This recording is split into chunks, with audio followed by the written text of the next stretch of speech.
ओम शांति। आज बाबा के 26/10/2022 के साकार महावाक्य सुनेंगे। सार में बाबा ने कहा, मीठे बच्चे सदा इसी नशे में रहो कि हम शिववंशी ब्रह्मा मुख वंशावली ब्राह्मण हैं। हमारा ईश्वरीय कुल सबसे ऊंचा है। प्रश्न है, ऊपर घर में जाने की लिफ्ट कब मिलती है? उस लिफ्ट में कौन बैठ सकते हैं? उत्तर है, अभी संगम युग पर ही घर जाने की लिफ्ट मिलती है। जब तक कोई बाप का न बने, ब्राह्मण न बने, तब तक लिफ्ट में बैठ नहीं सकते। लिफ्ट में बैठने के लिए पवित्र बनो। दूसरा, स्वदर्शन चक्कर घुमाओ। यही जैसे पंख है, इन्हीं पंखों के आधार से घर जा सकते हो। गीत है, धीरज धर मनवा। ओम शांति। मीठे मीठे संगम योगी ब्राह्मण, जिनको स्वदर्शन चक्रधारी कहा जाता है, वह अभी गुप्त वेश में पढ़ रहे हैं। तुमको कोई समझ न सके कि ये संगम योगी ब्रह्मा मुख वंशावली है। तुम बच्चे जानते हो, हम शिववंशी ब्रह्मा मुख वंशावली हैं। तो कुल का भी नशा चढ़ता है, क्योंकि तुम ही ईश्वरीय कुल के हो। ईश्वर ने ही बैठ तुमको अपना बनाया है, अपने साथ ले जाने के लिए। बच्चे जानते हैं तो बाप भी जानते हैं कि आत्मा पतित बन गई, अब पावन बनना है। बच्चों को निश्चय हो गया कि हम शिववंशी ब्रह्मा मुख वंशावली हैं। तुम्हारा नाम भी है ब्रह्मा कुमार कुमारी। सारी दुनिया शिववंशी है। ब्राह्मण कुलभूषण भी बने तब जब पहले शिव बाबा को पहचाने। इस समय तुम साकार में बाबा के बने हो। यूं तो जब निराकारी दुनिया में हो तो सर्वोत्तम शिववंशी हो, परंतु जब बाबा साकार में आते हैं तो तुम ब्रह्मा मुख वंशावली बनते हो। एक सेकंड में बाबा क्या से क्या बनाते हैं। बाबा कहा और बच्चे बन गए। जैसे आत्मा मुख से बोलती है परंतु देखने में नहीं आती, वैसे मैं भी इस समय साकार में आया हूँ, बोल रहा हूँ। जैसे तुमको जब तक शरीर न मिले तब तक पार्ट कैसे बजा सको? तुम तो बाल, युवा और वृद्ध अवस्था में आते हो, मैं इन अवस्थाओं में नहीं आता। तब तो कहा जाता है, मेरा जन्म दिव्य और अलौकिक है। तुम तो गर्भ में प्रवेश करते हो। मैं खुद कहता हूँ कि मैं ब्रह्मा तन में इनके बहुत जन्मों के अंत के समय वानप्रस्थ अवस्था में प्रवेश करता हूँ, तो तुमको बैठ पढ़ाता हूँ। तुमको कोई मनुष्य नहीं पढ़ाते, क्योंकि किसी भी मनुष्य में ज्ञान नहीं है। कहते हैं पतित पावन आओ, तो पतित पावन कौन है? श्री कृष्ण को सतयुग का पहला प्रिंस है, वह पतित पावन हो न सके। जब मनुष्य मरते हैं तो कहते हैं राम राम कहो। जब किसको फांसी पर चढ़ाते हैं तो भी पादरी लोग कहते हैं गॉड फादर को याद करो, क्योंकि गॉड फादर ही सुखदाता है। बाप ही सब राज आकर समझाते हैं कि अब संगम युग है और हमारे सुख के दिन आ रहे हैं। 84 जन्म पूरे हुए, अभी संगम का सुहावना समय है। यही एक युग है ऊपर चढ़ने का। जैसे कि ऊपर जाने की लिफ्ट मिलती है, परंतु जब तक पवित्र न बने स्वदर्शन चक्रधारी न बने तब तक लिफ्ट पर बैठ न सके। इस समय जैसे पंख मिल रहे हैं, क्योंकि माया ने पंख काट दिए। जब बाबा के बनते हैं, ब्राह्मण बनते हैं, तब पंख मिलते। अब संगम पर ब्राह्मण है, फिर देवता बनते। तो तुम अभी संगम युगी हो और सतयुगी राजधानी में जाने का पुरुषार्थ कर रहे हो। बाकी सुख के दिन सबके लिए आ रहे हैं, तुमको धीरज मिल रहा है। बाकी दुनिया में तो घोर अंधियारा है। तुमको बाबा कहते स्वदर्शन चक्रधारी ब्राह्मण कुलभूषण। ये कोई नया सुने तो कहे, ये कैसे स्वदर्शन चक्रधारी बन सकते। स्वदर्शन चक्रधारी तो विष्णु है। तो कितना फर्क हो गया। तुम्हारी बुद्धि में तो सारा चक्कर है। इस समय तुम हो ईश्वरीय संतान, फिर बनते हो दैवी संतान, फिर वैश्य शूद्र संतान बनते हो। इस समय सबसे ऊंचा है ईश्वरीय कुल। वास्तव में महिमा सारी शिव की है, फिर शिव शक्तियों की, फिर देवताओं की, क्योंकि तुम इस समय सेवा करते हो। जो सेवा करते उनको पद मिलता है। तुम हो रूहानी सोशल वर्कर। जिस्मानी सोशल वर्कर तो बहुत है, तुमको है रूहानी नशा कि हम अशरीरी आए थे, आकर अपना स्वराज्य लिया था। तुमको पाप द्वारा नॉलेज मिली है, स्मृति आई है, इसको कहा जाता है स्मृति लब्धा। अब बाप ही आकर स्मृति दिलाते हैं कि तुम ही देवता क्षत्रिय बने हो। अब 84 जन्मों के बाद आकर मिले हो। ये है संगम युगी कुंभ मेला, आत्मा और परमात्मा का। परमात्मा आकर पढ़ा रहे हैं, अर्थात सर्वशास्त्रमयी शिरोमणि गीता ज्ञान दे रहे हैं। उन्होंने गीता में श्री कृष्ण का नाम डाल दिया। अगर श्री कृष्ण हो तो सब उनको चटक जाए, क्योंकि उनमें बहुत कशिश है। सत्युग का फर्स्ट प्रिंस है। श्री कृष्ण की आत्मा अब सुन रही है। जो भी कृष्णपुरी की आत्माएं हैं वो भी सुन रही है। अब तुमको स्मृति आई है, हम ही कृष्णपुरी अथवा लक्ष्मी नारायणपुरी के हैं। बाप नॉलेजफुल है। बाप में जो नॉलेज है वो हमको दे रहे हैं। कौन सी नॉलेज? परमात्मा को बीज रूप कहा जाता है, तो सारे झाड़ की नॉलेज दे देते हैं। ज्ञान सागर है तब ही पतित पावन है। जब लिखते हो तो समझ से लिखो। पहले पतित पावन कहें या ज्ञान सागर कहें, जरूर ज्ञान है तब तो पतितों को पावन बनाएंगे। तो पहले ज्ञान सागर फिर पतित पावन लिखना चाहिए। ये ज्ञान सागर बाप ही सुनाते हैं। तो 84 जन्म कैसे लेते, एक का थोड़ी बताएंगे। ये राजयोग की पाठशाला है। पाठशाला में तो बहुत होंगे, एक को थोड़ी पढ़ाएंगे। हम कहते हैं बाप है, टीचर है तो बहुतों को पढ़ाते हैं। देखते हो बेहद के बच्चों को पढ़ाते हैं और वृद्धि होती जाती है। झाड़ धीरे धीरे बढ़ता है।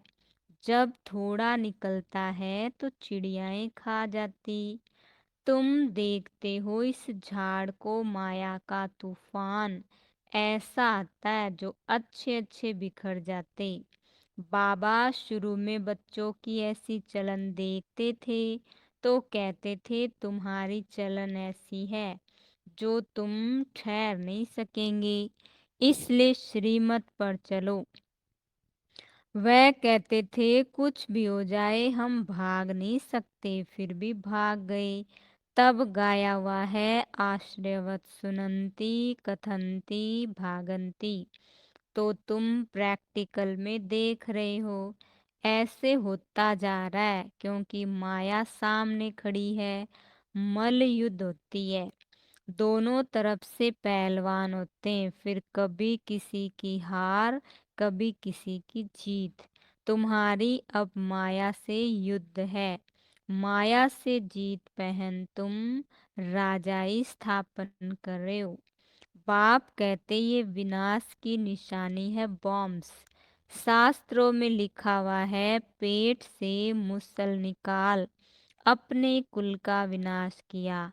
तुम जानते हो बाबा आया है पावन दुनिया बनाने, तो पुरानी दुनिया का विनाश जरूर चाहिए, नहीं तो हम राजाई कहाँ करेंगे। इस पढ़ाई की प्रारब्ध है भविष्य नई दुनिया के लिए, और जो भी पुरुषार्थ करते वह इस दुनिया के लिए। सन्यासी जो पुरुषार्थ करते वह भी इस दुनिया के लिए है।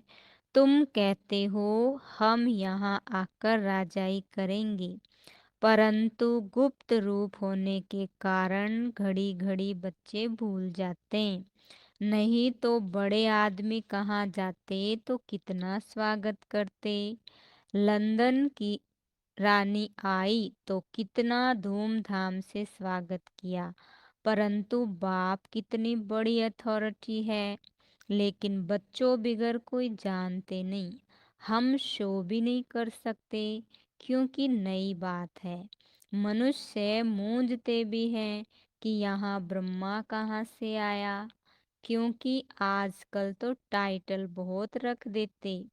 बाबा कहते अंधेर नगरी है, कुछ भी नहीं जानते।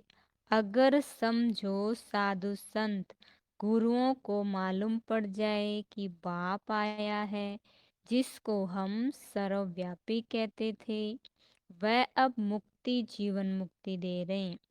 अच्छा जान जाए तो आकर लेने लग जाए, ऐसा पांव पकड़ ले जो मैं छुड़ा भी ना सकूं। ऐसा हो तो सब कहे कि इनके पास जादू है और गुरुओं का माथा खराब हो गया है, परंतु अभी ऐसा होना नहीं है, ये पिछाड़ी में होना है। कहते हैं ना, कन्याओं ने भीष्म पितामह को बाण मारे, ये भी दिखाते हैं बाण मारने से गंगा निकल आई, तो सिद्ध है पिछाड़ी में ज्ञान अमृत सबको पिलाया। मनुष्य तो कुछ भी नहीं जानते, कह देते परमात्मा तो सर्वव्यापी है, बुद्ध को भी सर्वव्यापी कह देते हैं। इसको कहा जाता है पत्थर बुद्धि। हम भी पहले पत्थर बुद्धि थे, तो बाप आकर समझाते हैं गॉड फादर को कभी भी साकारी व आकारी नहीं कहेंगे, वह तो निराकार है, उन्हें सुप्रीम कहा जाता है। आधा कल्प तुमने भक्ति की, कहते हैं ना भक्ति करते करते भगवान मिलेगा, तो जरूर है कि भक्ति करते करते दुर्गति को पाया है, फिर बाप आता है सद्गति करने। कहते भी है सर्व का सद्गति दाता, तो मनुष्य थोड़ी समझते हैं कि परमात्मा कब किस रूप में आया। कह देते द्वापर युग में श्री कृष्ण रूप में आएगा, इसको कहा जाता है घोर अंधियारा। कहते हैं ना कुंभकर्ण को नींद से जगाया तो जागे नहीं, तो बाप ने अब डायरेक्शन निकाला है, पवित्र बनो और भगवान से डायरेक्ट गीता सुनो। 7 रोज क्वारंटाइन में बिठाओ, दे दान तो छूटे ग्रहण। अभी सबको 5 विकारों का ग्रहण लगा हुआ है, इसलिए पतित बन गए। रावण राज्य है ना। अब बाप कहते बच्चे तुम मेरा बनो, दूसरा ना कोई। श्री श्री 108 की श्रीमत पर चलने से तुम 108 विजय माला का दाना बन जाएंगे। मैं माला का दाना नहीं बनता, मैं तो न्यारा हूँ जिसकी निशानी फूल है। युगल दाना ब्रह्मा सरस्वती बनते हैं। प्रवृत्ति मार्ग है ना, निवृत्ति मार्ग वाले माला के दाने में आ नहीं सकते। हाँ, पवित्रता को धारण करते हैं तो फिर भी अच्छे हैं, परंतु ये गुरु सद्गति दे ना सके। सद्गति दाता एक ही सतगुरु है।